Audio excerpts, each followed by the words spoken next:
All right. I grew up in a Christian home. Yeah, I grew up in a Christian home, and I believed. And I would say I became a Christian when I was probably 7 years old. I don't remember the exact time, but I remember that I had truly accepted Christ as my personal Savior, that I had prayed the prayer, and that I truly believed it. Just because you go to church and give money in the offering plate doesn't mean that you're necessarily a Christian. You have to make a profession of faith and all that. And that was the first actual time that I had, in my heart, of my own accord, decided that I need to make a profession of my belief in Christ.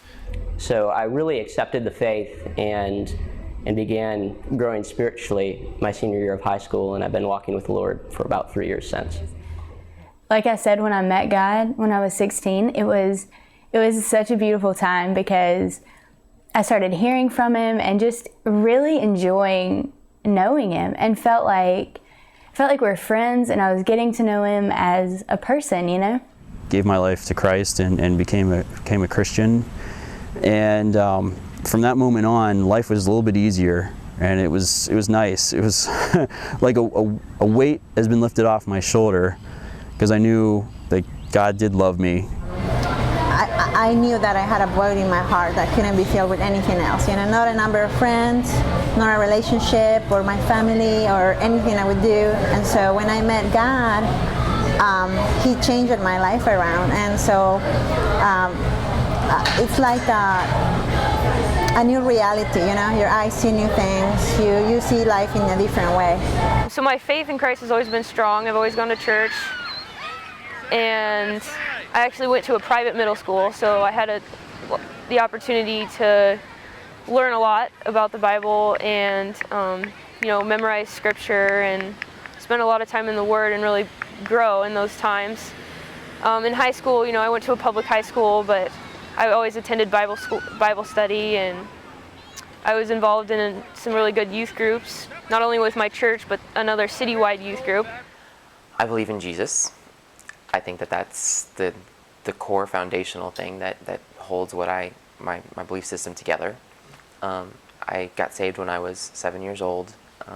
Had read like one of the wordless books in children's church, and had made one out of the colored construction paper. And I think that was like the foundational thing for me that I went back to once I did hear the pastor deliver a sermon on what it meant to ask Jesus to come in to live in your heart. God desires us so much to have a personal relationship with Him. That's why we're created. We're created to commune with God, to worship God. He has come down from heaven. He has come down. He has made Himself incarnate. He has laid in a manger, a feeding trough, to be with us. I've always known that He's there, and that's been a blessing. I've never actually had the moment of I hate God or I'll turn away from Him, because I just know that He's there. It's just that simple. And so I got really involved with that church, and was involved with the youth group there, was a youth leader, was president of the Christian club in high school. All the while going through this, I admitted to myself slightly that I knew I was gay when I was in junior high.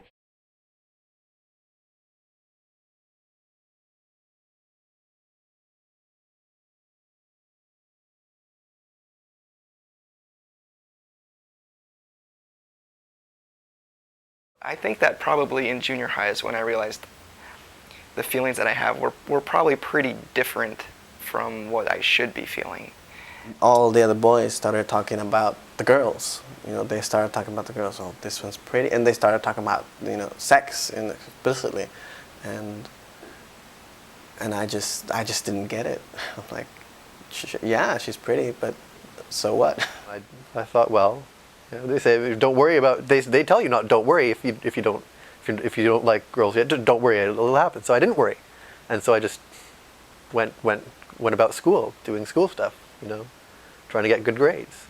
All of my friends started developing attractions for the opposite gender, and I was becoming attracted to them. And it was very, very strange, because I didn't think they went through a similar phase, but I was just writing it off as a phase. I was hoping that I'd grow out of it. and I sort of grew into it throughout middle school, and just realized that something was distinctly different, and I was going down a path that nobody else I knew was dealing with. And I remember riding my bike to like the mall, and this perfectly built guy ran by me and I almost crashed my bicycle, because it was the first time I was just like, wow, he was really good looking. I like that. And I didn't really think much about it though, because I still didn't quite understand what it meant. And I kind of noticed, like, my mom would see a cute girl and kind of like push her towards me, or asked, hey, do you think she was cute or whatever? And no, not really.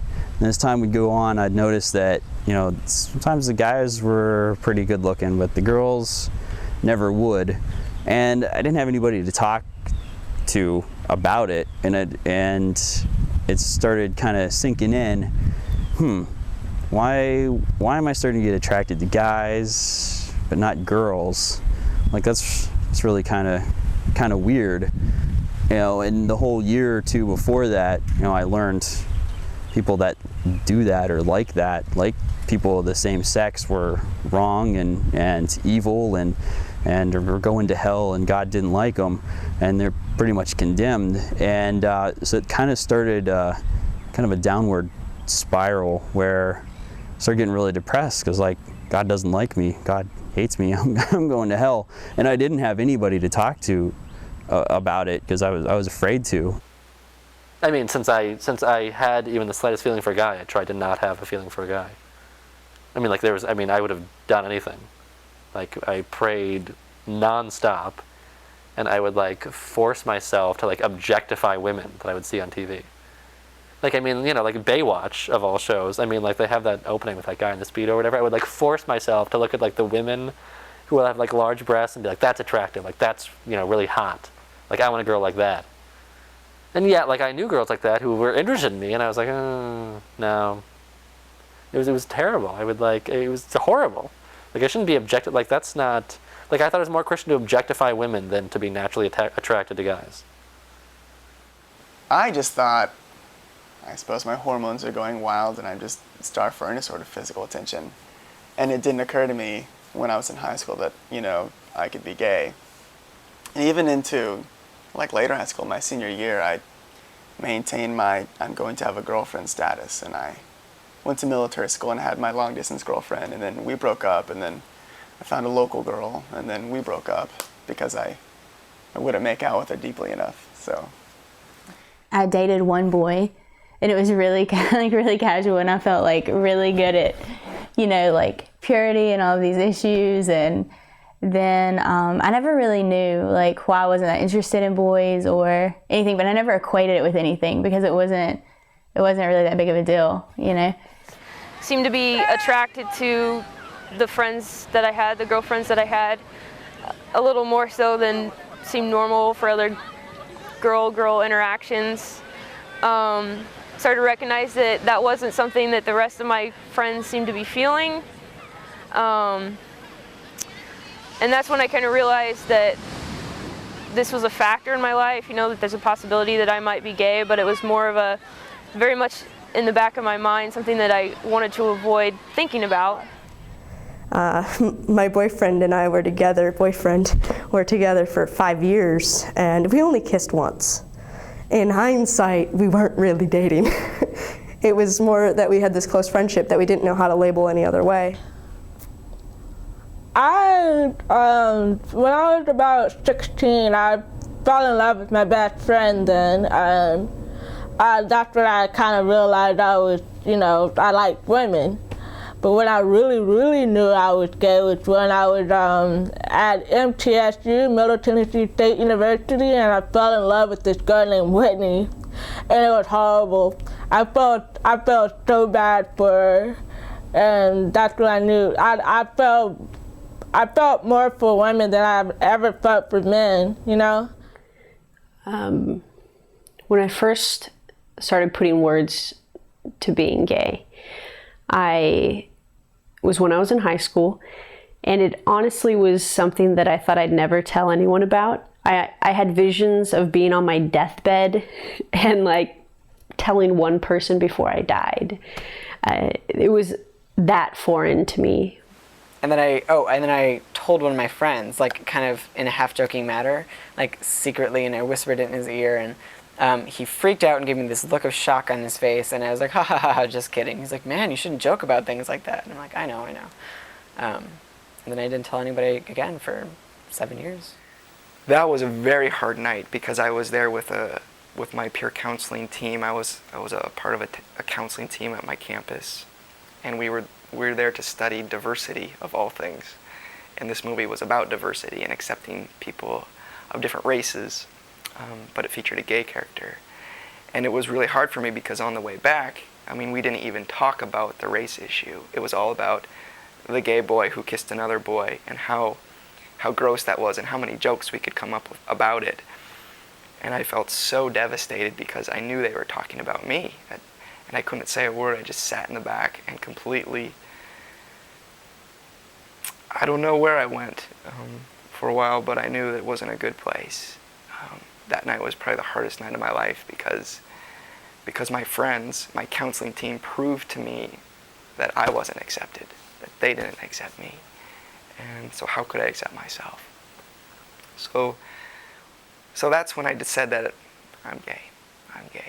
And I knew that from what I was taught from my Christian campus experience and from my upbringing in the church and from my parents and from society that being gay made me evil, made me unrighteous. And I remembered a verse in James that talked about the prayer of a righteous person is powerful and effective. And since I knew I wasn't righteous, I completely stopped praying. I completely stopped caring about spiritual things. And I was a youth pastor at the time of a church when this all went down. And it was really hard for me to go to church, to interact with young people, and put on this happy face of, let's love Jesus, let's pray together, let's worship God. And inside I knew that I wasn't even allowed. That something in me made me disqualified for ministry. It made me disqualified from being accepted by God, being accepted by my peers. And so it was just a really hard time where I felt, I don't even know the word. I felt like a fraud. I felt like a spiritual fraud. I was like, well, gay is wrong, So why am I having these feelings? So I kept praying and praying and praying, and I would go to my bedroom and cry, like, Lord, take this away, take it away. I said, God, please, I don't want these feelings. I don't want to do something that, is against you. I don't want to be cast into the lake of fire because I have feelings for the same sex and not the opposite sex. So I really did. I truly asked God, please take these feelings away. There was a lot of times when it was so hard that, I wanted to commit suicide, like I said earlier. And but he didn't take them away, and that even made it hurt even more because I felt, why isn't he taking these evil feelings away? Why isn't he making me normal? To go from the spiritual good guy in the family, the little theologian, to the kid who people don't know is going straight to hell. I mean, that's what I thought at the time. It was devastating, and for that reason in high school, I was such a torn kid. Kind of got to a sad part of my life. I ended up just kind of withdrawing from everybody and not hanging out with friends, and the rest of my family has also had that same viewpoint. I remember one Christmas we were with my very church-going family and sitting around, and Ellen was doing something. It was the 4th of July, it was New Year's. And Ellen came on the TV, and my cousins were like, oh, oh gosh, it's a lesbian, how disgusting, she's so gross, have you seen her, blah, blah, blah, blah, blah, on and on. And I just remember a part in there where somebody in my family was like, they just need to take all gay people, just round them up in the streets, just shoot them all. And I'm sitting here like, you know, this is my family talking about something I think I'm going through, and it pretty much just scared me. I was like, that's it. why I'm done. You know, this is horrible. And really just sent me in a real bad suicidal depression. And no one saw me for a long time. I'd wake up, go to school, come back home, stay in my room, and that was about it for about 2 years. And there was a lot of things there that were counseling worthy. Not being able to sleep, being depressed, being terrified at night, having night terrors, not being able to focus on anything at school because this question of am I gay became this all-consuming mental question where it's just going around and around and around. You're like, oh, why? Shut up. And, you know, sitting in English class reading Grapes of Wrath going, am I gay? No, it doesn't fit. First thing that came to my mind is it was a test of like faith. And then like, well, what kind of test of faith is it? And is it one like, okay, I'm going to tempt you your entire life with liking something you can't have and see how you deal with it? You know, that was my immediate thought, and I was like, great. Now I'm gonna have to be like a monk or something. My mom actually asked me one day, are you gay? And I of course went, no, of course not. And what's interesting is that's the first time I ever really thought about it. Am I gay? Could I be gay? And of course at 15 I was very dead set on, no, being gay is wrong, so I can't be gay, I'm not gay. That's a choice, I'm not gonna make that choice. You tried to be straight because you don't want to be, like, people say that you choose to be gay. I don't know why anybody would choose to be excluded. Like me, conservative Christian, raise your hands, play music, involved in the church. Why would I choose to be gay? I didn't even know what gay was. I was like, I didn't know there was a word for it until like the end of 8th grade. And so, I mean, I didn't choose, I mean, I don't really see why people would choose to, you know, be ridiculed and stuff. And, you know, go through their days getting picked on and made fun of. I don't know why someone would choose that.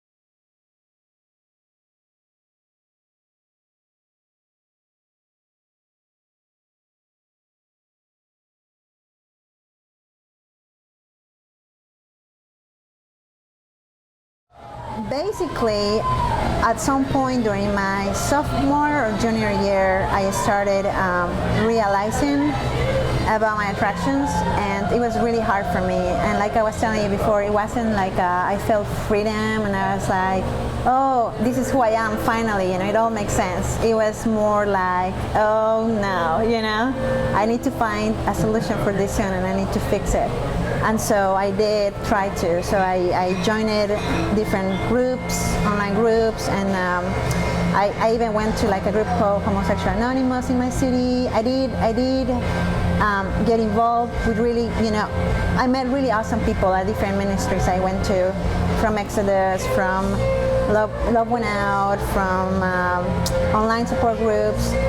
I thought it was a likely avenue. Changing my orientation would be a likely avenue that I would have to take because of how I grew up.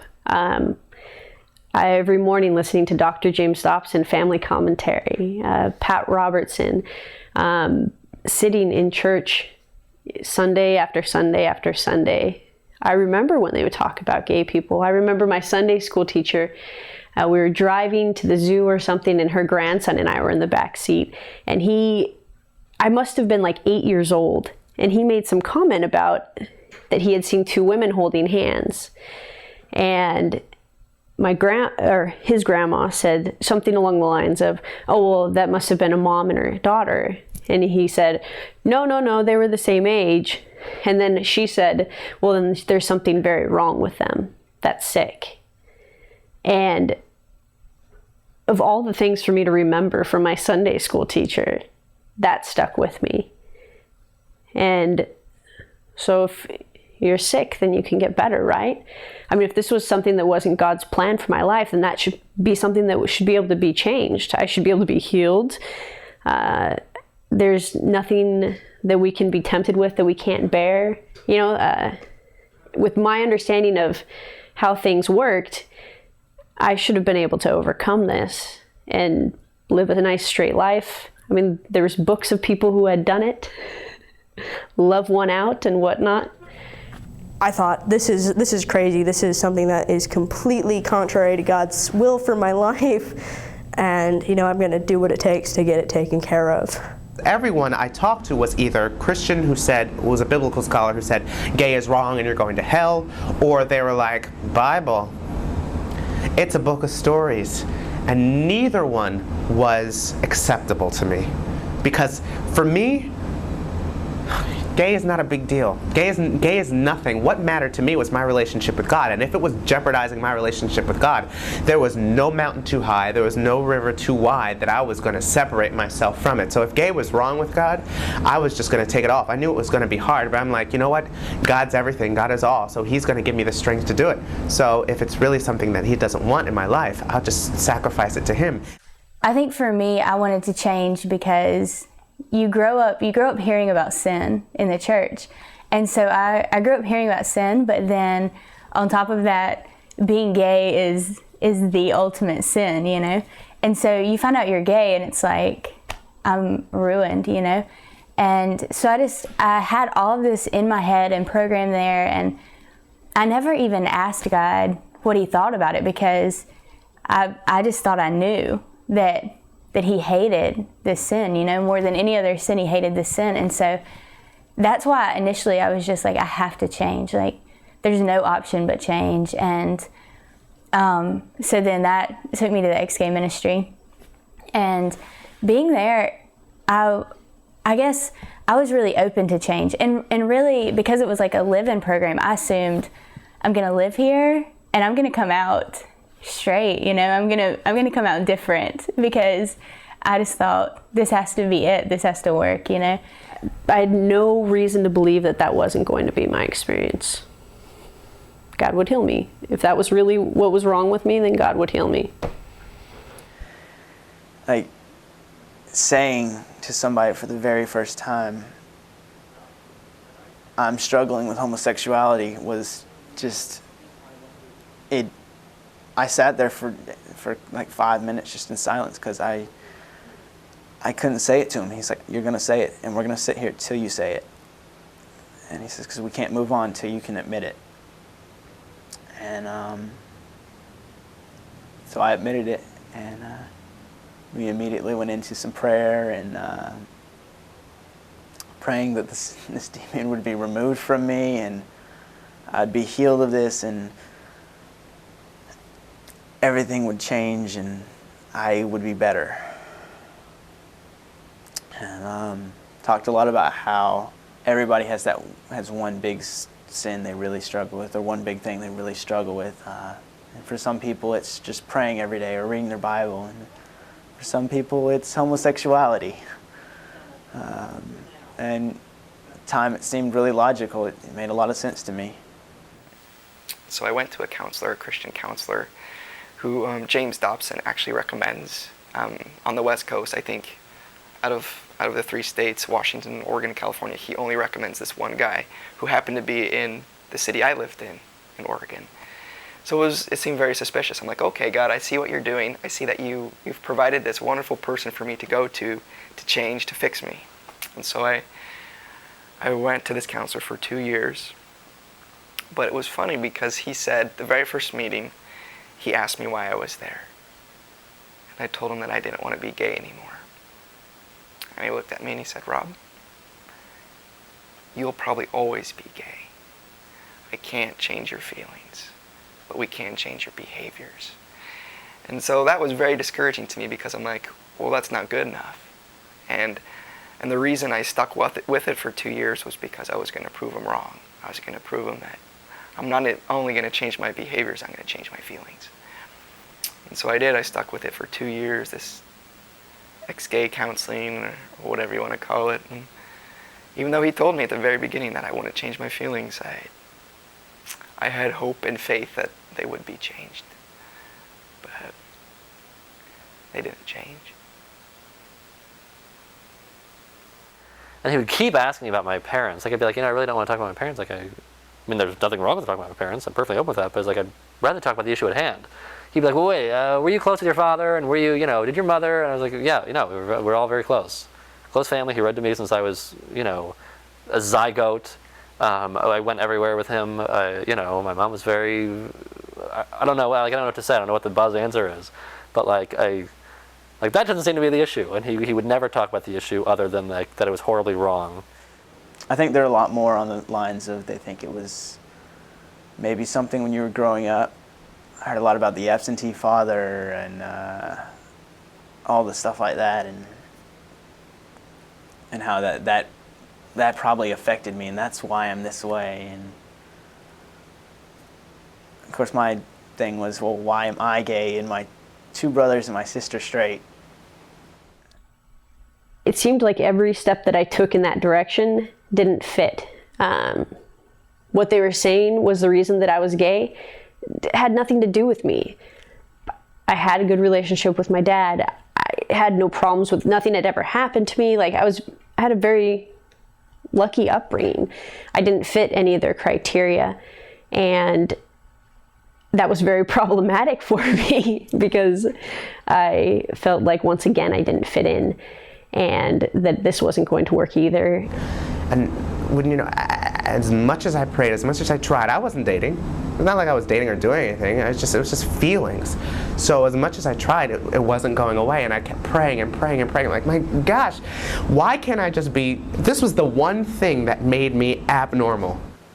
We had a prayer closet at the ministry, and I'd go in the prayer closet and just cry out to God, and I'd cry my eyes out, because this was a little bit closer towards the after I'd been doing this for a while, and I wasn't seeing any progress, and it took its toll on me. It really hurt my relationship with God, because I became frustrated with Him, and or not necessarily with Him, just with everything. I was like, God, this isn't working. What am I doing wrong? Why can't I do this? They keep telling me if I really want this, then it'll happen. I really want this. Why isn't it happening? I don't want to be one of those people that's not in your grace, God. I just want to be your servant and follow your will. And I finally remember one day we were talking, and I don't remember what I said. Something about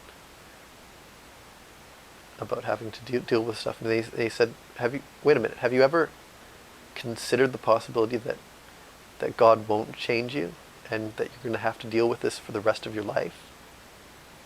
Maybe you just need to accept the fact that you're gay. And I didn't know what to say, because I don't think I had honestly thought of that, like that, the rest of my life, and that how would I come to? I didn't know if I was capable of coming to terms with that. My pastor prayed for me and anointed me with oil, and then at the end of the meeting he said, okay, so your mom and dad are the only people who know about this, and me, and we'd like to keep it that way. I encourage you not to share this information with anyone else. And that was that. We all went on our merry ways. And I never really brought it up with my parents again. I felt uncomfortable talking to any other Christians about it because of how fearful my pastor seemed about the whole topic, and that made me afraid as well, afraid of rejection. And I kind of felt like I was a disease. And so I decided to go to a Christian college. I was interested in that anyways, but I felt like this might just be the answer to cure me. You know, if I could go to a Christian college and really focus on my relationship with God as well as my education, this might go away. And here I am 5 years later, and it hasn't gone away.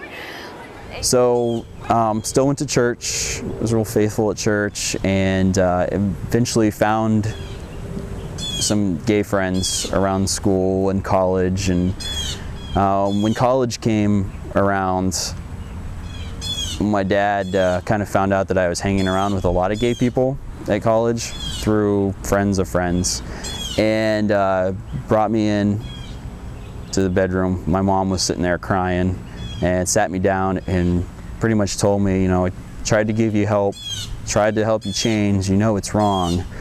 And I don't understand why you like that kind of thing. I don't understand why it's disgusting, it's gross. Why do you think God would ever be okay with it?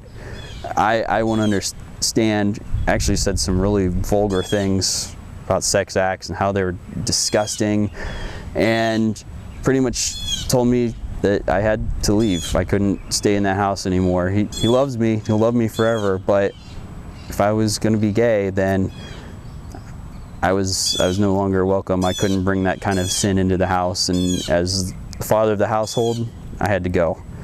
And so that was about it. My mom really didn't say much, and that was it. I moved out. My parents are not accepting of it at all. My mom tried to tell me that I'm not gay at all, that, you know, I'm just going through a phase and things like that. And they're always telling me that it's wrong and that I need to change and things like that. Yes, I told my parents, and that's been an interesting experience, because my parents I think they still believe that it's something that I'll grow out of. I'm sure that plenty of people hear the phrases, you know, you just haven't met the right girl, and things like that, and that would really, really well describe my parents. My parents think that if I spend about a year in ex-gay ministry, that I should be completely straight. So they keep asking me, you know, how's it going? And I think that they really mean, how close are you to being straight now? Because that's what they really are hoping for. I remember the day that I came out, my mom ran into the bathroom. We only had one bathroom in my house, but she ran into the bathroom and she sat there and laid in the floor on the linoleum and was screaming at the top of her lungs, "My son's going to burn in hell. My son's going to burn in hell." And I just stood there and cried and cried. And then I remember another time, after I'd told my mother, we were sitting in church, and there was the minister was on vacation, so there was a substitute, and he was this old guy, and he's like, "Where the church is going today, it's going downhill. We're letting in the homosexuals and all the other, you know, all these other things." And after the service, my mother was like, "I can't believe you sat there while he was talking like that." And I'm like, people say stuff like that. It's as if they're telling you that you're somehow worse than other people because you have these feelings, and that's how I felt in church. And I just felt really lost. Like, I don't know, I didn't have anyone to go to talk about it. I couldn't talk about it with my family. I couldn't come out to anybody in the church. I was terrified, just beyond words. To be honest with you, I don't go out of my way to be an out and proud gay man to the people in my life. If I get close enough to somebody that they can tell and they're starting to pick up on the signs and they ask, I'll tell them. It's not that I'm embarrassed or ashamed. It's just, I live in Kansas. This is the home of Fred Phelps. I don't want to put myself out there because I know there are people who do not like gay people, and they would especially not like gay people who are going to, you know, quote the Bible to them. I mean, that would just be the end of it. My head would be on a platter somewhere. People would be chasing me with pitchforks. It was really hard for me to come out on one hand because I felt like I was kind of in this position of, I mean, everyone kind of knew me as a Christian. I was in leadership positions in all these ministries, and I had this column in the school paper, and people just knew that I was a Christian. So for me to come out was huge because I really felt like I was losing all my cred. I actually, 2 of my friends from school, like I think I'm just never serious with them. And I was like, well, I have to tell them, like I have to, and I was like drinking tons of water because I was so nervous. And I was like, guys, I have to tell you something. And they're like, no, you don't. I was like, no, it's something serious. And they're like, it's going to be a joke, John, just like save it. I was like, this is not good. Finally, at the end of my second year of college, I decided, in order for me to be honest with these men who were in my Bible study about my walk with God and sharing my testimony, I need to tell them about this. And just because, again, it's had such a huge impact on how I see God and how I've lived my life. And, the relationships that I have with them, the friendships that I have with them, and it's just such a huge part. I can't leave it out and still tell an honest testimony.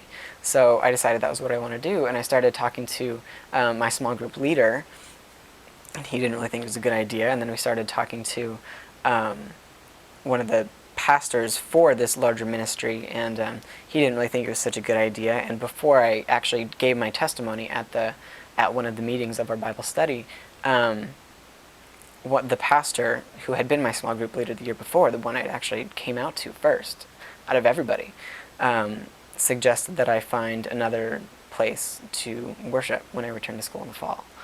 99% of my friends were Christian, and not a one of them would stand by me after they knew I was gay. They would confront me in love, but definitely it wasn't a positive experience as far as the church went. People would call me up, and I would really like to have really intense voices. Like people always used to call me up like, hey, let's have lunch. And now after I came out, it was like, I would really like to just sit down and have lunch with you. I'm like, you're gonna bring a Bible this big, like that thick, and a concordance, and sure enough, they would show up and they would be like, I just really would like to talk to you about some verses out of Scripture that I wanted to make sure that you had seen. I just want to have lunch. I had CDC reports brought to me to prove to me how dangerous it was to be gay, and I didn't understand that because I wasn't out having sex. I was like, I'm not going to catch anything just being gay. And I had people telling me that I had to repent from my ways. I was like, but I'm doing the same thing I did before. I was single before I realized I was gay. I'm single now. I'm not doing anything. And that was the big response that a number of people, they were like, well, you can't do this. And I was like, what am I doing? I don't see what I'm doing. I'm not doing anything. I had a really close friend in college who sort of like a sister relationship. And when I came out, it was like, wow. And conversation was over. And then talking about it just over the years, the fact that you're gay is really challenging my faith. Okay. I know you love God, but how could you be gay? I know you've tried to change it. I know that it hasn't worked. But still, this is really something that I can't get my head around. And so it's continual. I haven't had bad experiences like a lot of people have with coming out to friends, but I think the biggest response I get is just they're really hurt that I'm gay. And so it hurts them, and then they want to see me different. And I think their hearts are pure, that they genuinely think it's a sin and they want me to be healed. And so I've had really hard experiences where my friends will write and say like, hey, I'm sorry you're still believing a lie. I'm sorry you're still stuck in that. And they pray for me, and I know that they love me, but they don't really want to, ask questions about it. They just know. There were times when I said to myself that obviously me being gay isn't a choice because I would never choose this. And maybe my Christianity is. And if they can't coexist, I'm always going to be this way unless God heals me for some reason. But that didn't look like much of an option because that had been something I've been praying for years and definitely hadn't made any headway on. And so in the end, I think the only reason I was still a Christian was because I needed Christ. I mean, everything else kind of faded away, friendships and relationships. But I couldn't continue living in the world without that reality of having Christ in my life. Things didn't make sense to me. I didn't have peace. I knew what the truth was. I mean, I'd known it since I was a little kid, and maybe I didn't really experience it till I was in my teens. But since I did experience it, I couldn't willingly leave it out of my life.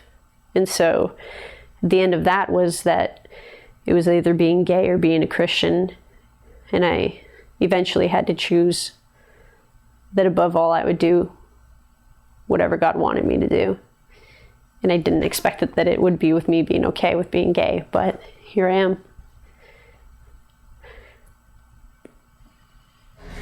It's a scary place sometimes, but also it's really awesome to just be real with God and be honest about it and not pretend, not pretend that I still don't feel attracted to this person, and not pretend that I don't have questions about this, and not pretend that I don't see certain things, and so I don't know what the future holds, so I can't tell you that this is where I'm going to be tomorrow or next week or a month or a year from now. So for me, the only way to deal with this, it's day by day. I feel like a lot of the mainstream gay community has been hurt by the Christian community, that being a gay Christian and talking to them in love, to another gay person in love that wasn't a Christian, they would feel almost attacked because they have such scars from the Christian community. I don't know of any gay person that's completely unscathed. There's far too many gay people that feel the church has just forgotten about them and doesn't care about them. And that's one thing that just really bothers me, because I know the foundation of my life is church and God, and I don't know where I'd be without God. And it hurts me so much that people don't feel welcome in their own churches because of something they can't even help. There's a lot of confusion on the part of the gay world as to what it means to be a Christian, and there's a lot of confusion on the part of the church of what it means to be gay. And I think that there's so much confusion that no one has stopped and said, well, why don't we go ask them? Like, why don't we as a church go ask the gay people what their lives are about? And why don't we as gay people go ask the church what it means? Instead of just assuming we know, why don't we continue this conversation? Why don't we have this conversation? And so I guess my heart for the church would be that we would be more honest, that we would have more room to ask questions, to discuss about it, that they would be more patient and more proactive at understanding things, that we wouldn't be a homework they have to do and solve, but we would be people to them. I mean, I have so many friends. When I was in college, I had more friends who were in the closet than I did who were out. And that in a lot of ways showed me that, this is something that's causing people. All of these people were suffering horribly. And they were really people who were really trying to find answers in their lives, people who were trying to deal with this in some way, and who were really hurting, and who felt very alone and their ropes were fraying. And I think the church really has the ability to come and love these people well and, tie the fraying rope in a knot for them. You know, Jesus was all about the outcasts and the indigents and the sick people and the whores and the people that all the religious people wouldn't go near because, well, they're those people. You look at how Christ changed lives, and as he sat down and had dinner with the tax collector, and the tax collector walked away, and his whole world had changed. You know, I look at gay, for me, as being a way that has opened my eyes to a world of seeing people beneath the surface and understanding them for their characters and their personalities and for who they really are, you know, deep down, instead of just label. I think it's taught me to really look beyond what I think people are and let them be themselves for me. And in that way, I think I can learn to love them in a way that's deeper than I would have otherwise been able to do. I love Jesus. I have questions I like to ask him, but I'm not going to stop loving Jesus. I'm going to stop asking questions, and I'm going to use the Bible as my guide to try and live as Christ would have me to live. That's all I can do.